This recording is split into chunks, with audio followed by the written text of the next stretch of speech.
coming off turn 4 to the line. Just a lot of side drafting back and forth. Whoa, and a little contact. Yeah. Maybe just a teeny bit. Bowman, the showman, against Rowdy Busch for second. They bang, they touch. Busch second, Bowman third. Sorry, man. I was trying to get that 88 to stay lined up there at a 22 to minute sit and duck. I just don't understand how people can be so stupid. If you push me to go catch the dumb son of a, you have a shot to win. If you pass me, you eliminate your entire shot to win. You can't be that stupid. 18 showed him, took him to school there. He took him to school and told him about it. Yeah. Hindsight's 20/20, right? It's hard to see. You know, I was on the top when all this stuff happened, getting into 1, and I didn't know the 22 was out there by himself. So he's probably right. We probably could have caught the 22 and had a shot to win it, but at the same time, you know, he didn't work with me much all day either.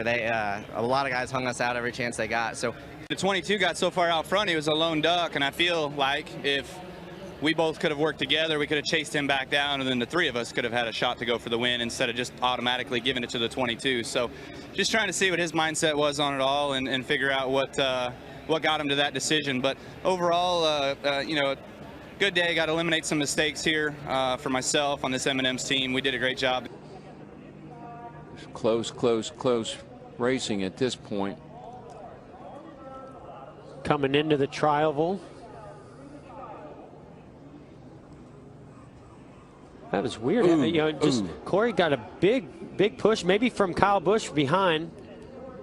Oh man, that's a hit. But what I love about what I'm seeing there, I know that was a heavy impact, but look at that new wall that Daytona Speedway has put in with a safer barrier. Sorenson could still make the Daytona 500. We'll have to see how the second duel shakes out. But some heavy contact with your car. Glad to see you out of the care center. Okay, what happened coming off that corner?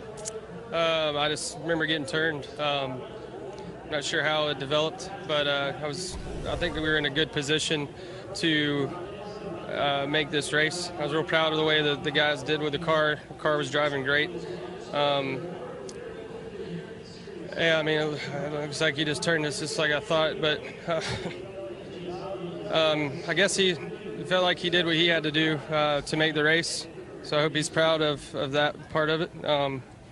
Just hate it for my guys that worked so hard on this car at Premium Motorsports, but we do have another car, and you know, hopefully we can get it on speed and race the Daytona 500. It's just a lot of pressure going into making this race, and it's a very big deal to a small team like ours. And I hate to see us to miss the race by getting taken out like that. But it's part of racing, and we'll move on. If we don't make this race, we'll be in Atlanta. So we'll see how the second duel goes, and hopefully we're in the race. Whoa, Kyle Busch is around. Big wreck. Wow. There's Dale Jr. got involved. Oh, Junior's in it, and Matt Kent's is. And Ty Dillon and Eric Jones are all piled up in turn 3. What the heck happened? The 18 just turned around. I don't know if he got himself in a unique position, or the car got loose right there going in the corner, or he had a tire going down, but it just turned around in front of everybody. Kyle, did you have any indication leading into that issue? No. I wished I would have. If I would have tried to wave off as many guys behind me as I could, but it happened just as soon as we started picking up load into turn 3 and just spun around. You know, I actually felt like I hung onto it for a long ways, and then finally it went. You know, I don't know if it was the left rear that went down or the right rear that went down, but man, tore up 3 JGR cars in one hit, and also Junior, you know, so I feel bad, horrible for those guys, but man, nothing that we did wrong. You know, obviously Goodyear tires just aren't very good at holding air, so it's very frustrating when we have that down here every single year we've been here. Last year we had it as well too. It wrecked us in practice and tore up a car. A few cars actually were in that as well. So this M&M's Camry though, we were just biding our time, playing it out, trying to see what the strategies we're going to do at the segments. Thankfully we have a segment point, you know, out of this day. That's a positive, but man, you're trying to win the Daytona 500 here, you know, and Larson for second, and here come Logano and Kyle Busch for third. 3 wide going in there to turn 3. This is going to get ugly. It's going to get ugly down here, boys. And Busch is around. Martin Truex is money in Las Vegas. He wins. Kyle Busch slides down the pit road, and teammates are side by side at the finish.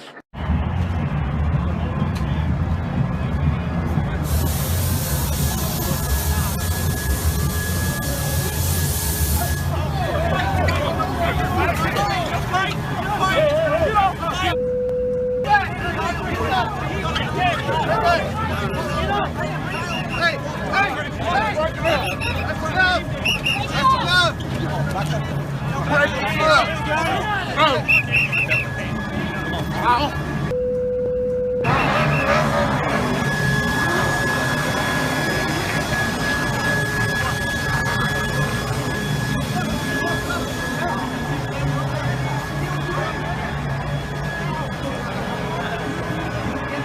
Who else was it?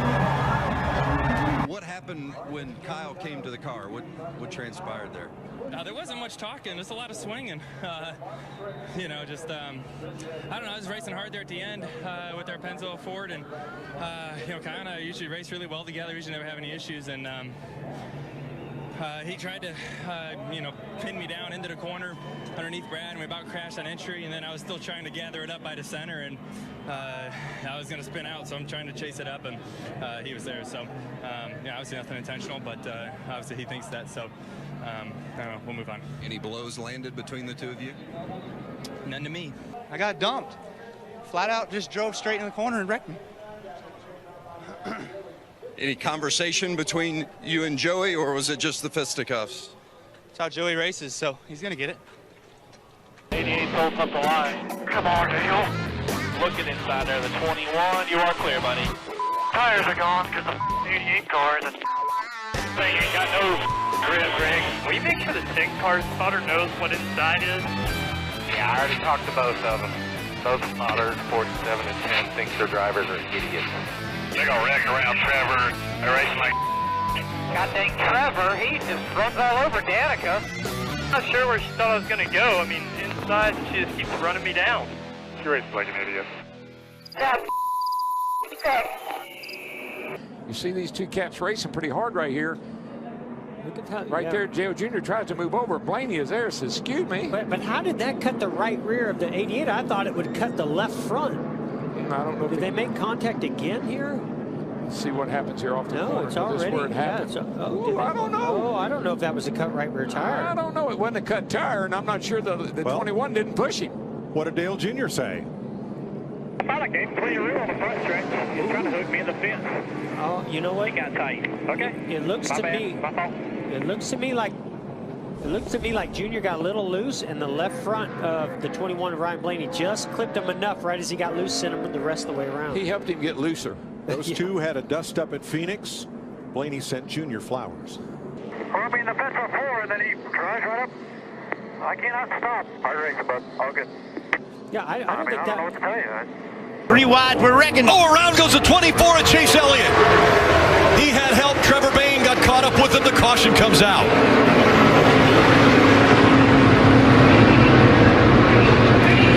Damage to the left side of the 24 of Chase Elliott. Damage to the 6 of Trevor Bayne. It's not bad. Left rear, guys. 5 knocked me into the 24 there. What in the hell is that MFer's problem, man? That is the biggest dumbass I've ever seen in my life. That stuff can't drive a wood screw. Oh, Kyle Busch slides and does the 78. They both go up into the wall through turn 1. Caution comes out. Lock her down. We're done. Fighting for the spot. The 18 got loose up high. The 78 was loose down low. 78 split up and hit the 18. They both go around. Big flames underneath the hood of Martin Truex Jr.'s car.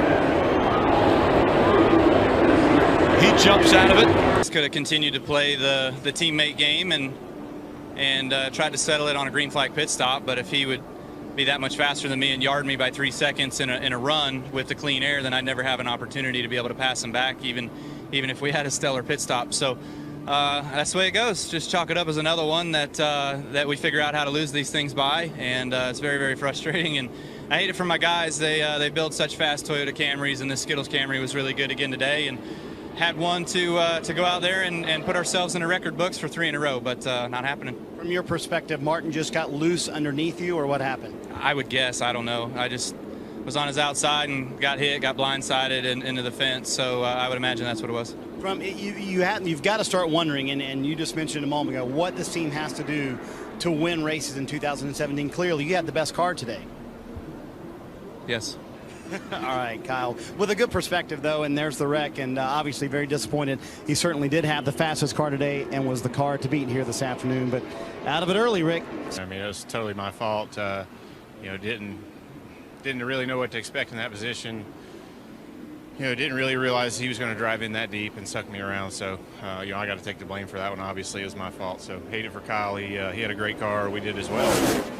But, you know, that's racing. So, glad I was able to get out. The fire was bad, and you know, had no brakes. Had to run into the wall a second time just to try to get the thing stopped so I could get out. So, fortunately, I'm okay, and you know, we'll live to race another day. Yeah, we're certainly glad you're okay. But Kyle had said at that point, and I think you had agreed too, 49 to go. Any other choice than to race each other because you guys have been playing nice on restarts all day long. Yeah, we worked well together, and you know, that's the hard part about this stuff is when it's time to go, and I feel awful. I just made a mistake. So.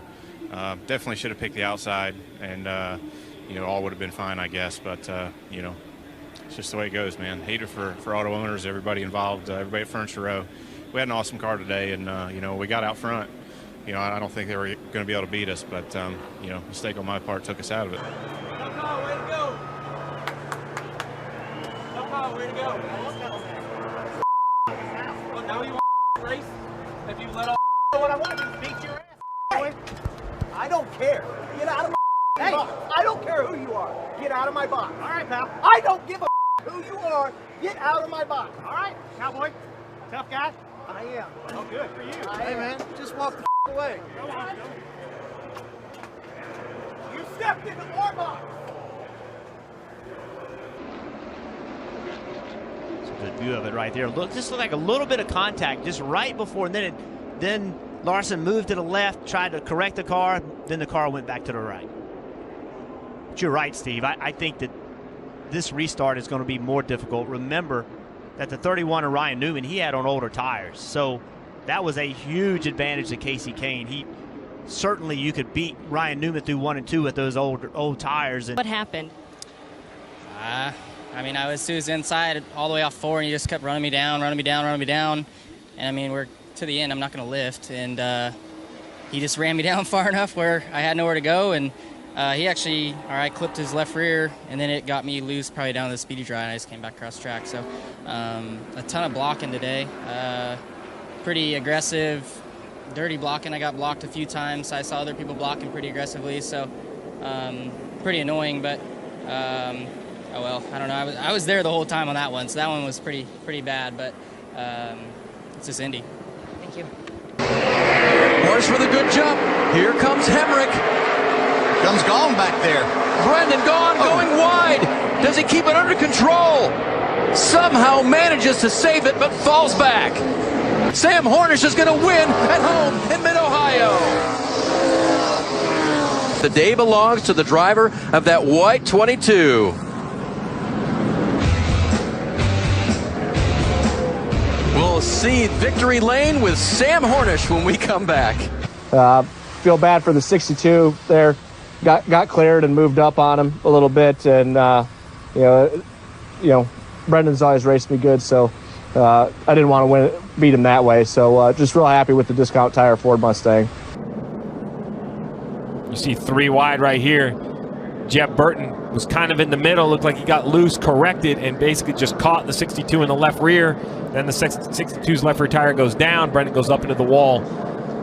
I mean, listen, these drivers are doing a great job all night of somehow making 3 wide work, but it doesn't work the majority of the time. And right there, Jeff Burton, it just turns right. So I don't think he means to go up and catch the 62, taking himself out. So he either had a handling issue or, by looking at the fire under the right front corner, perhaps another issue, but without a doubt there was contact. I mean, we had a decent South Point Chevy. We were going to sit there in the top 14, top 12 for most of the first part, and we had the loose wheel, which is just racing, man. That happens, but, you know, 2 weeks in a row, I know he doesn't have many races, and I like him a lot normally, but right now I'm going to knock the hell out of him. The first time he gave me a flat, the second time he says he blew a tire, but, you know, if you know you got a tire going, then don't drive underneath somebody. I'm really, the last couple weeks been driven with no respect, and you know, we put ourselves back in a decent spot, and we'll go to Road America, and we're going to win that sucker. As you look ahead, look, a place you've won at Road America, that gives you a good feeling, but that can be a place that has a lot of contact as well. Is it a good place there, maybe just to take out some of that frustration? No, it's just Road America, man. I'm going to go fast, I'm going to win it, and we're going to stay in front of everybody and not have to lay a fender on nothing. You'd gotten together before that last contact when you blew the right front. What happened in that first one, then what happened when you had the tire go down? Yeah, I think that's what Brendan's mad at. I didn't mean to get into him. I just got tight. I ran him down from a straightaway, and you know, me and Brendan raced really hard together, but, you know, I'm doing all I can. This is my last race. I didn't mean to get into him. That's the last thing I want to do, but, you know, he never lets anybody go.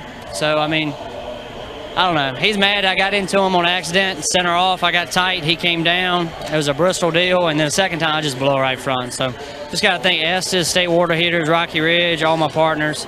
It's been a tough season, but we had a good run at Daytona and hated for my guys. They work hard, but hopefully we'll be back soon. You mentioned this is your last race of the season in this car. Will you reach out to Brendan and try to smooth things out? I talked to him a little bit in the media center.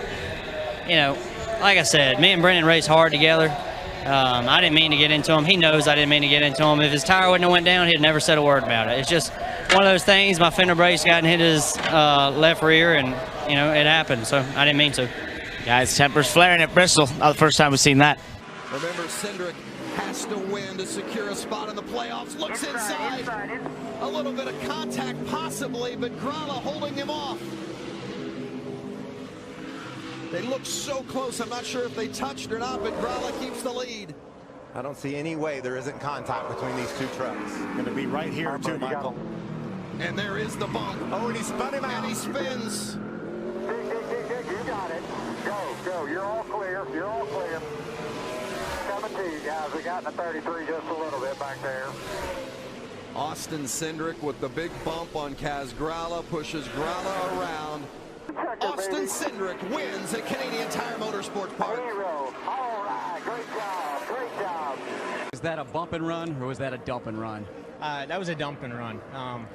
To be honest, I know he's racing for a playoff spot, and I get that, but, I mean, he didn't try to pass us even. He just got to us and ran us over. Last year, you can say what you want about the finish, but you know what? They finished 1-2. They were both going in the right direction. I mean, I don't think he even braked for turn 5. So, honestly, I know he's a great road course racer, and I had a lot of respect for that, but I lost some right there because I wouldn't race someone like that. I'd move them out of the way, especially with as much on the line as he had, but that was too dirty of a move. I can't get behind that at all. Thanks, Kaz. I got to acknowledge what I did to Kaz in turn 5. Everyone's watched this race many years past. Everybody knows it's going to come to contact. The second guy's closest to the first. I raced with Kaz growing up. He drove my Bando, was the first car he ever drove. I know his family, so I know they're not going to be overly excited about it, but he already had a win, so I didn't feel too bad about having to do something to make it happen for this team. He said he expected contact, but was expecting you to try to pass him instead of just dumping him in that situation. Yeah, I honestly ran out of time. He did an awesome job on the tires he was on. He made me put me into that box. I mean, he was doing a hell of a job on old tires, trying to stay out in front of me, and that's kind of the last resort I had. I didn't know what kind of race speed I was going to have going on the backstretch, and I'd rather not have it go into that. I'd rather have it somewhere where I can control it, and that's what happened. But awesome to have these guys in victory lane, especially with the BKR tributes. These guys come back from a penalty. From last to first, they win at Canadian Tire Motorsport Park.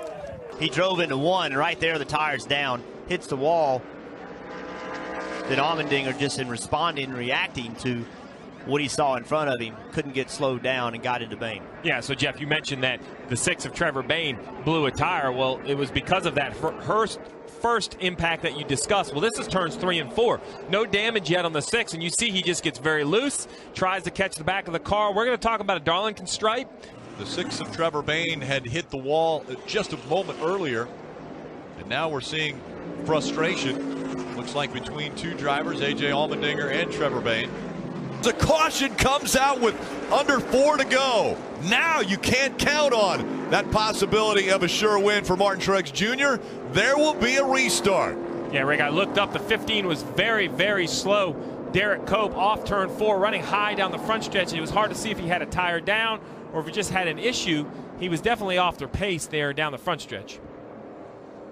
Something wrong with the 15 of Derek Cope, brings the caution out, and it will be overtime. You got to come to pit road? Oh, absolutely. You must come to pit road. But how many stay out? Right now there were 12 on the lead lap. Does Logano or Chase Elliott try to stay out for 2 laps? No, I think you have to come to pit road. Here's the cause of the caution. You see the 15 gets all the way up. Wow, that's decent contact with the wall. You see all the debris flying. So I'm sure the 78, we just mentioned the 78 didn't want a yellow. Well, there you have it. Since about Michigan in June, there haven't been very many debris cautions. NASCAR's been, more not calling those as often. Tonight we saw a quick caution for essentially smoke off the Kansas situation, and the last caution. Is there something that needs to be corrected off of tonight? Was tonight a bad night, or how do you view what kind of happened with the cautions this evening?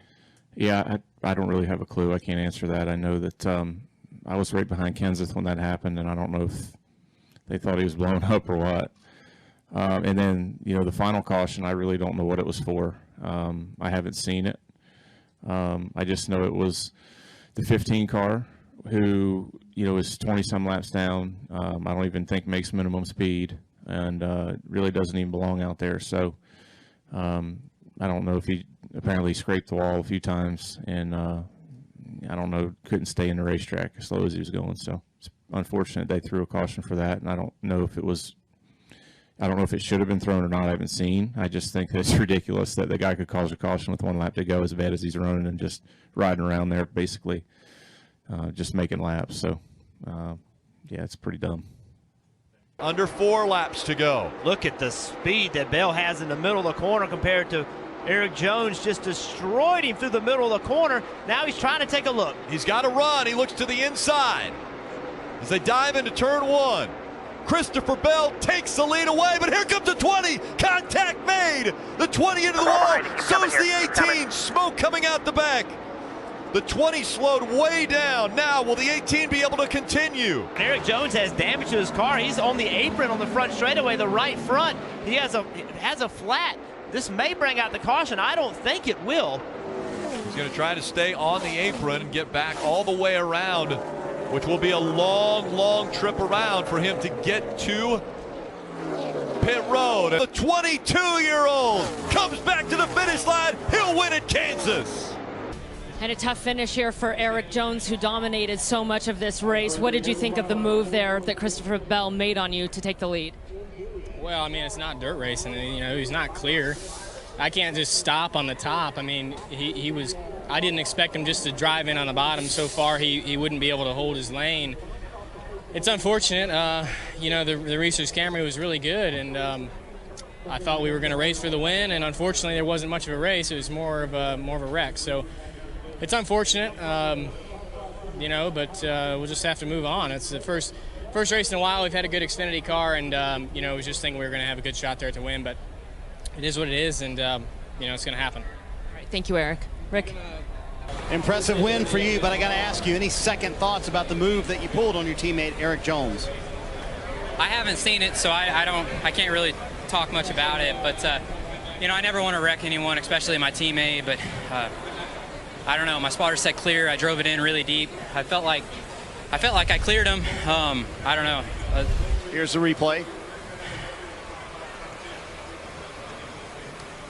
Yeah, I don't know, man. I was clear, so it's my first Xfinity win. I'm sorry that Erik couldn't finish the race, but man, I'm just stoked. This thing was awesome. This JBL Toyota Camry was absolutely outstanding, and I'm really thankful to be able to be a part of this Joe Gibbs Racing Foundation. It's a dream come true to be here, and to be able to win in the Xfinity Series is just it's something that I dreamed of as a kid, so really excited about that. Erik says he wishes it was racing for the winning, but he said that was a wreck for the win. Your thoughts on that and what you might say to Erik after this? Well, I mean, I'm going to apologize. It sucks that we couldn't race it out or he didn't finish the race, but I don't know, man. I cleared him there, and we're both on old tires. We're both sliding around, and I was going to the top. Final few laps, did you think, hey, I might be able to catch him here, because it looked like he was going to run away with this thing? Yeah, well, I ran him down from however far back I was, and then I got there, and it's always tough to make the pass because you get up there and the air gets disturbed, and it's tough because you don't have the grip that you have by yourself. But, just really thankful to be here, and bummed the way it finished, but happy it held on, man. I was getting tire smoke inside the car there those last couple of laps, and was worried we weren't going to make it. 6 of the last 8 winners, Rick, have led less than 100 laps.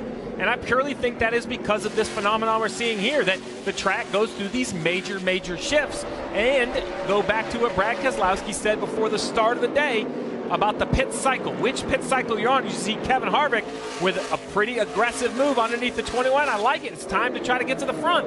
Man, it looked like Blaney didn't. He was upset about something. He turned left down the straightaway. You see the side of Blaney's car all torn up. Remember that word patience that we heard earlier in this race? Yeah, that's the first half. The second half, those don't exist.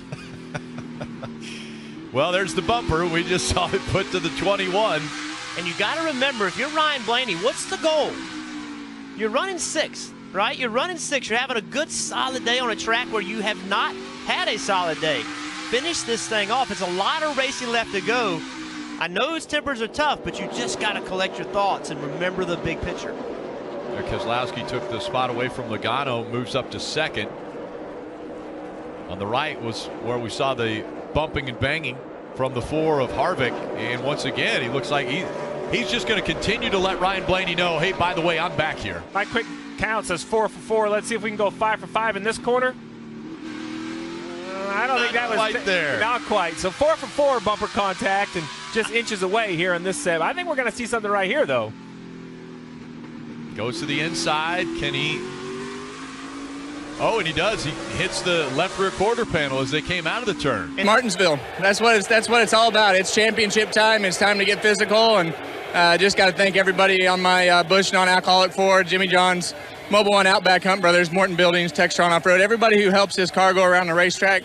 And I really want to help all my guys from Stewart Haas Racing. They built this car in 2 weeks, and we were way more competitive than we were in the spring. So, bend fenders, hurt feelings. I love it. I saw you have a chat with Ryan Blaney. You two had a little run in a couple times there for the middle part of the race. Yeah, I just told him. I said, look, if you're going to park it at Martinsville, you're going to get hit. He didn't like getting hit, and I didn't like the cheap shots, the brake check, and the hitting down the straightaway. So, it's like I told him. I said, if you want to race hard and you want to run into me after I pass you, that's fine. But slamming me down the straightaway and brake checking me is another thing. So, that's an easy way to race. Elliott has the lead, but Hamlin looks to the inside.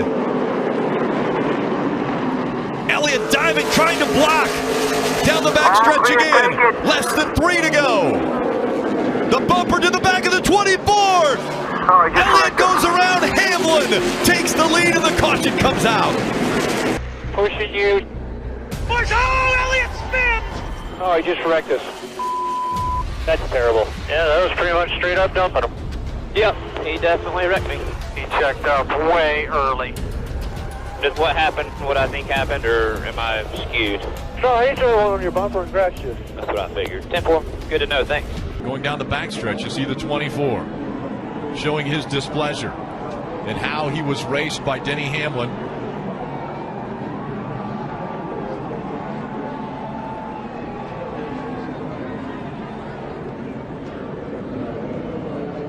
And then it was time to talk about it.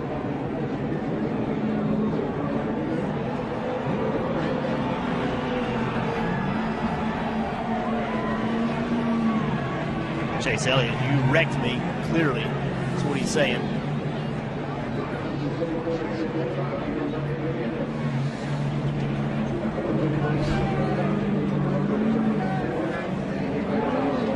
So Chase Elliott, I'm not sure I feel any differently. I had the lead, and somebody had me jacked up from behind. I'm sure Denny Hamlin's going to say he didn't expect Chase Elliott to slow down, but if you're Chase Elliott, what are you supposed to believe? Let's get Denny Hamlin's side of the story there. Racing hard for the win here, Denny. What happened? I got in the back of him and he spun out. But trying to get a race win. But it's everybody wrecked everyone there at the end. It was complete, bullshit chaos and just. I got in the back of him and he spun out and somebody got in the back of me and I wrecked too. It was a mess at the end. I mean, everybody was doing the exact same thing. I hated for his team. I understand they're had a win for a long time coming, but this is a ticket to Homestead, and I'm not sure, I'm not sitting here saying that I wrecked them on purpose, and I tried to move them out of the way and spun out. What did you see rolling into that corner, Denny? I mean, do you feel like he just didn't make the corner and you had too much mo? Well, he didn't make the corner because I had his back end jacked up, that's for sure. But I was extremely loose. I got in there too hot, and I got in the back of him. All right, Denny Hamlin with a wrecked race car walks away here, Kelly. He come over and talked to me on the back straightaway, and Funny thing was, he said somebody was pushing him and wasn't 2 car lengths between him and the next guy. So my mom always said, don't say nothing. You don't have anything nice to say, don't say anything at all. So he's not even worth my time. We're going to go on to Texas. What does it mean to hear this crowd as they were booing Denny, and now you hear the cheers as they see you on the screen? Well, it's just unnecessary. I mean, we had a clean restart. Brown and I were racing hard for the lead, and there was no one pushing him into turn 3. So I wanted to see the replay. That's what I thought happened, and that's what happened. And it's definitely 100% unnecessary and uncalled for. You've come so close so many times now to winning. How do you wrap your head around losing one this way? Well, you know, we had a great car today, and we had an opportunity, had a good restart there at the end, and felt like I was doing what I needed to do. And you know, I can't control his decisions and whatever the hell that was. So on to Texas. Thank you, Chase. Restart continue, Rick. Yeah, Ross Chastain in the 4, Brendan Gaughan in the 62, and those two trading a little paint. The 62 and the 4, it seems like it's never ending between these two. As the 4 trying to get by the 62, up the racetrack they go, and sideways is Ross Chastain in that 4, but able to clear the 62. These two keep banging into each other at this kind of speeds, and it's not going to end well. Over 130 miles an hour as they enter turn 3, and bumper goes to the back of the 11 again. Way up the racetrack. Oh, into the wall goes the 11. The 24. Pinched the 11 into the wall. You heard the crowd, and now tire smoke coming out of the 11. Right with you. Inside. Tight. All clear. Put the beat fans on. Nice and smooth now. He's gonna wreck, didn't he? He definitely hit the wall. Nice side, it don't look bad. Let's see, cut a tire. Tire's all good. Got a left rear rub, it looks like. Not bad. We're still just racing the 2 who's 4th position back. We're good. A 7/10 of a second lead over Martin Truex Jr. And there with the tire. The 11 goes into the wall. Some guys, you're okay, Denny. Keep it up there. Keep it up there.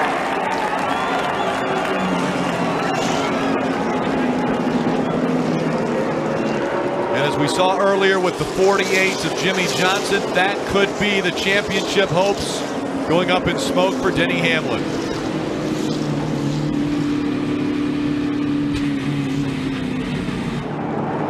The right side of that car crushed. Hang on to it. Hang on to it. We lost the right front or something, guys. You're okay, Denny? Oh, my goodness. What's this point situation? Hold on a minute here. You know how bad he is. This is healed. Hold on. We saw the 11 of Denny Hamlin have an issue. Chase, we saw a lot of hard racing between you and Denny Hamlin there for that position. What are you thinking of Martinsville in that moment? Oh, I mean, I'm going to race guys how they race me and keep a smile on my face regardless. So happy to race guys how they choose to race me, and that's the way I see it. All right, Chase Elliott finished this one second, 1 spot short of the championship 4. He's got a big run. He'll dive to the bottom of the racetrack.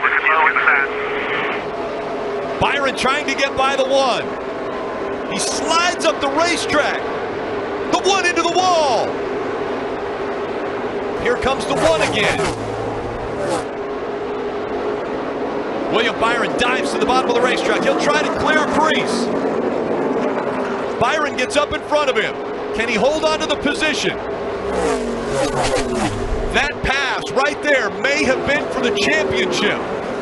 Byron able to get by Preece. Now he has smooth sailing in front of him as he goes to the wall. Here comes Sadler. Sadler gets into the back of the 18. They stay straight. Sadler even touched the wall.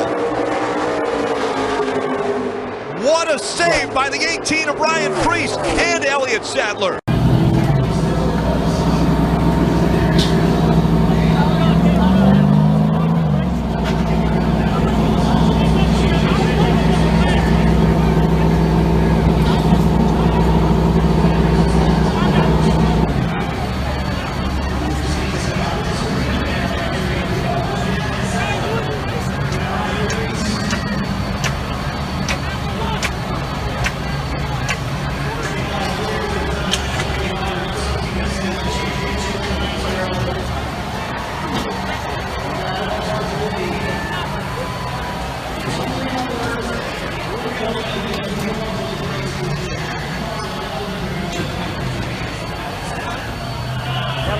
mean, to be honest with you, if there's a person you don't want to cost a championship to, it's Elliott Sadler. But, you know, I'm just trying to do team orders here. I was racing for an owner championship. Yeah, we weren't racing for the win right there, but we were still racing the 9. So, you know, I got to thank Joe Gibbs for giving me this opportunity. Safe Light Auto Glass, Toyota, everybody involved there at Phillips. Just, you know, it's not where I want to be right there, but, you know, obviously I hate it, but can't take it back. That contact that happened here, you see it there, the one car got up into you. I mean, with that point, you were running your line at the top. Is there anything you could have done to move out of the way? Did you know it was him racing for a championship? As soon as the 9 got by us, my point for racing him was gone. He was going to pull away, so I wanted to let him go. But, you know, obviously there was just contact. That's the last thing you want. You know, growing up, I've been a huge Elliott Sadler fan, and I know his father Brett very well. So you don't want that type of scenario, especially early on. Right now, it is what it is, though. I got to thank Joe Gibbs again. Well, I mean, he cost us a championship. I mean, he's not even racing anybody. You know, was holding us down, and the 9 would have never got to us for that. So if you're going to race people like that in this sport, you're not going to make it very far. You got to have respect. So it's definitely a shame to be that close and not pull it off. I just appreciate my race team. I let them down tonight. I should have took care of business when I got to Ryan. Appreciate One Main Financial and all those guys for being here tonight. It's just it's definitely a letdown to lose one like this. What was the struggle like, Elliott? Your car did not get better at first, then you got it right, and you got the lead from the 9 car. Yeah, we got the lead fair and square and passed and all that, and then I didn't know lap cars, or I mean, somebody not even racing for anything was going to race us that hard, and they let the 9 come back to us, and it cost us a championship. I don't know any other way to look at it.